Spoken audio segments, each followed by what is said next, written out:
Welcome to Train Sim World, an immersive and highly detailed rail simulation featuring authentic routes and trains from around the world. This is the training center. Here you can learn about how to navigate and interact with the world, as well as how to operate the many trains.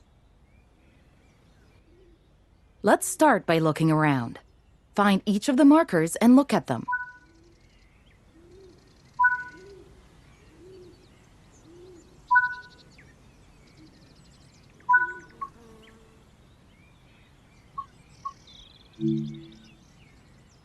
Your current objective is shown at the top left of the screen. Walk to the blue marker to complete the current objective.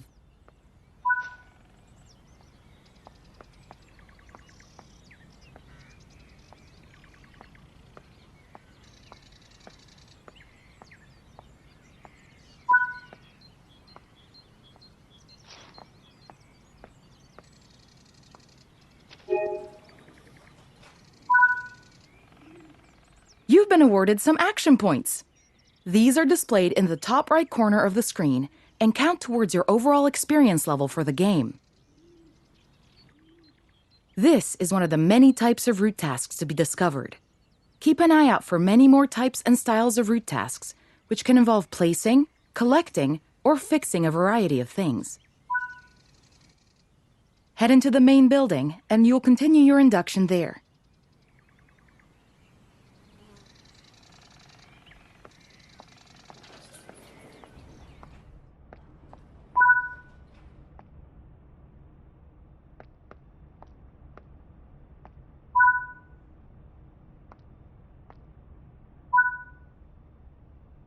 You can pause Train Sim World at any point to review objectives and a lot of other information about what's happening at the moment. Try it now, and then return to the game after you've had a look around.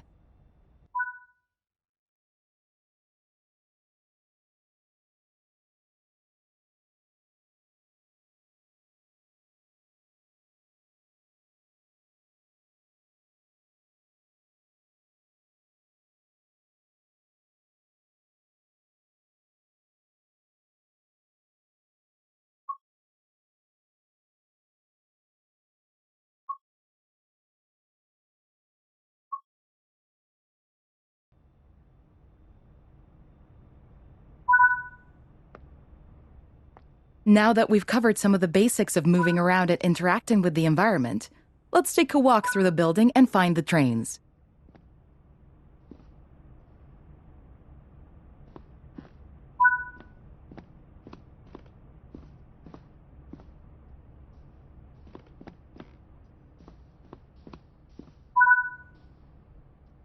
This is Central Square. From here, you can explore the main training center depot and surrounding yards.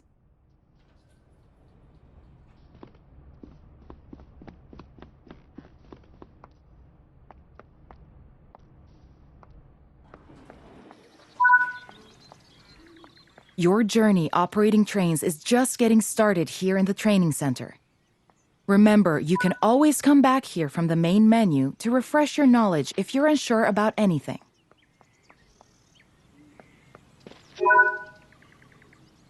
Continue to learn and other training modules here in the training center, and then you'll be ready to take on more challenges in other environments.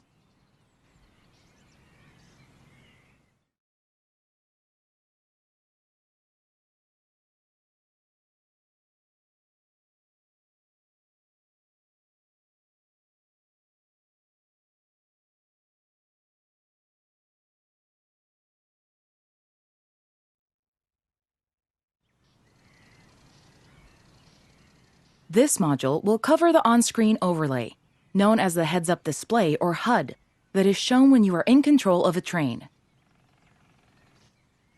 Climb up the ladder into the locomotive and then sit in the seat.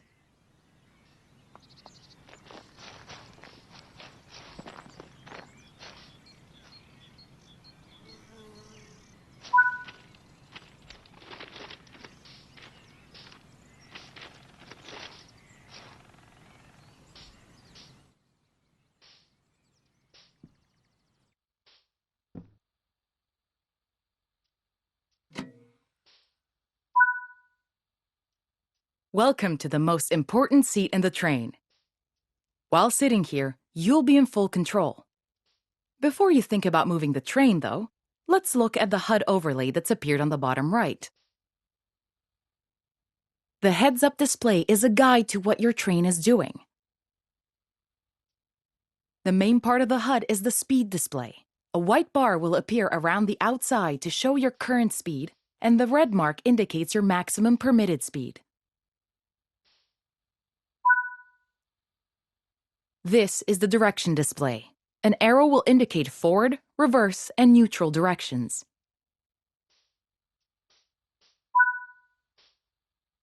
This is the power display.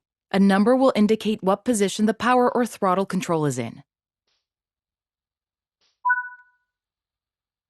These are the brake indicators. The exact ones shown will vary by train and will often be visible in the train itself on various gauges. They tell you what's happening in the braking system. The most important one is the BC or brake cylinder. If that's reading 0, then your brakes are released. Anything else, and brakes are applied and you won't be able to move. Every train can have small variations in the HUD unique to the way it works, but they will mostly look the same. As you learn to control new trains, study the HUD and learn how it helps you operate it. If you want to see this again, you can rerun this training module at any time.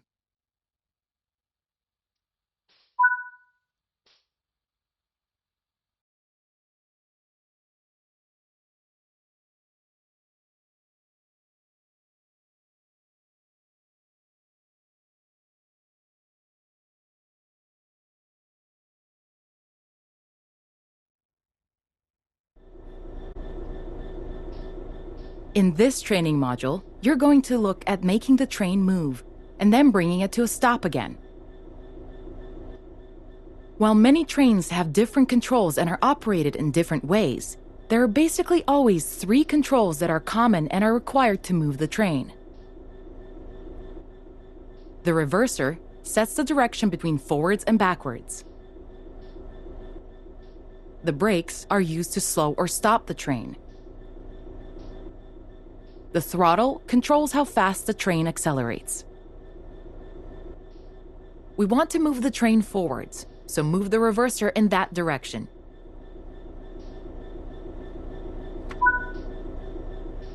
Keep the brake control and release until you can see the brake pipe control needles are reading 5 bar, pointing upwards. This will release the brakes fully.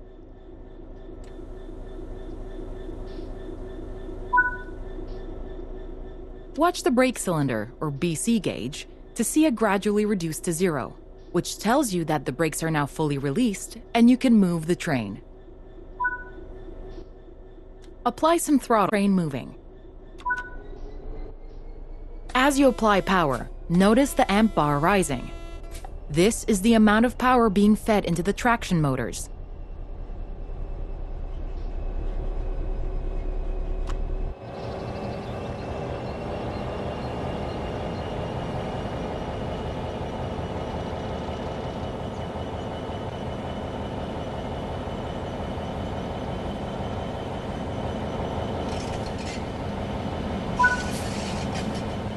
Now that you've reached your target speed, you can move the throttle control back to 0. The train will then coast on level ground, and the train will only slow down very gradually.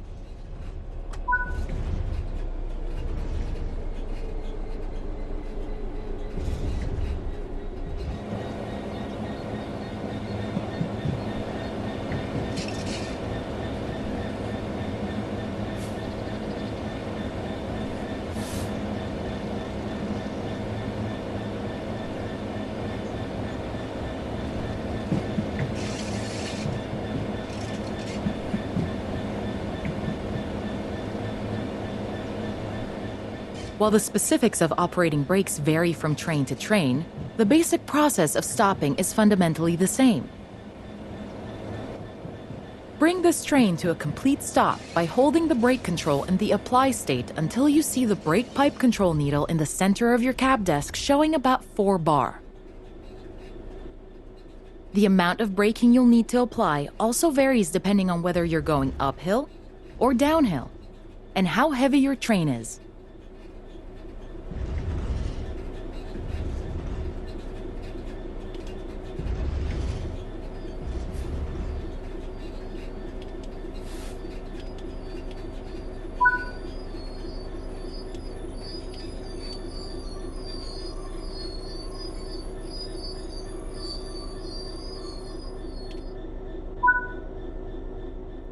Stopping a train is one of the biggest challenges of controlling them, particularly stopping them in the right place. That concludes this module. Restart the module to learn the steps again, or move on to the next module.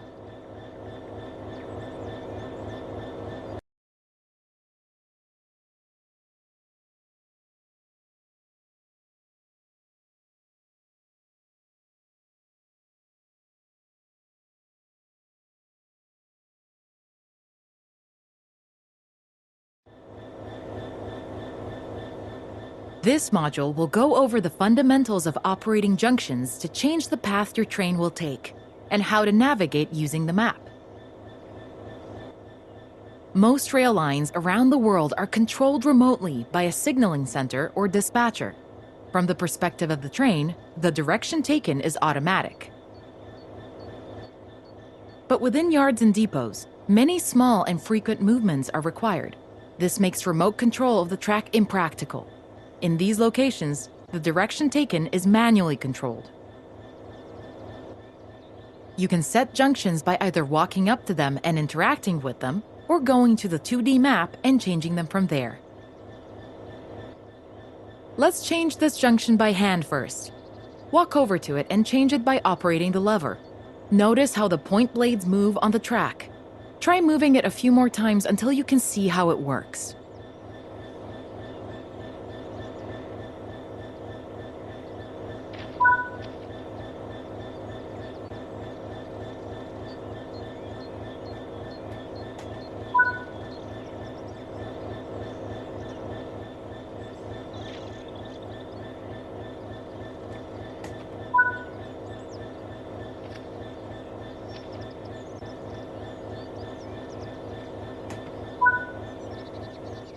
Let's head over to the train, and then we can look at the map.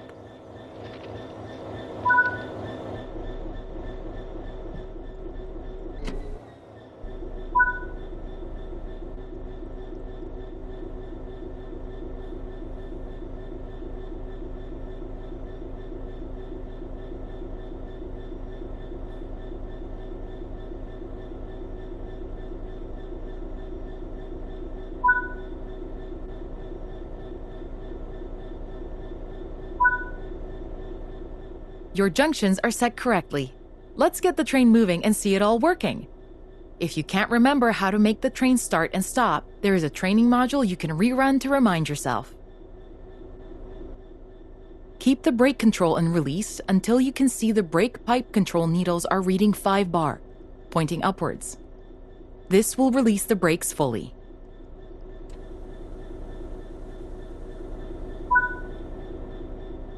Watch the brake cylinder, or BC gauge, to see it gradually reduce to 0, which tells you that the brakes are now fully released and you can move the train.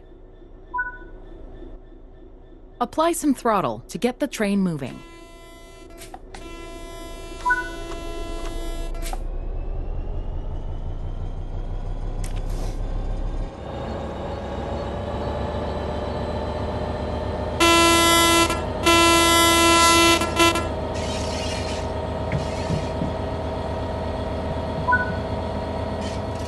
Now that you've reached your target speed, you can move the throttle control back to 0. The train will then coast on level ground, and the train will only slow down very gradually.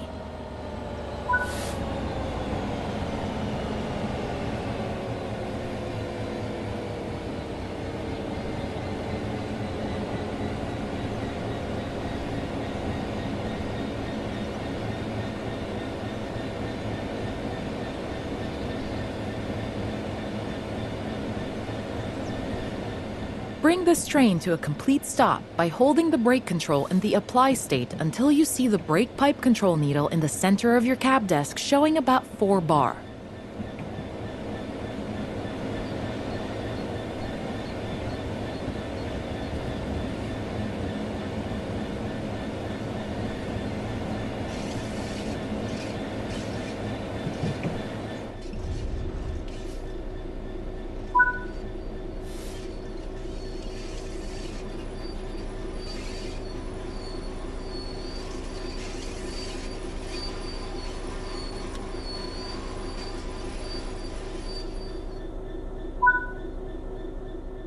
That concludes this module.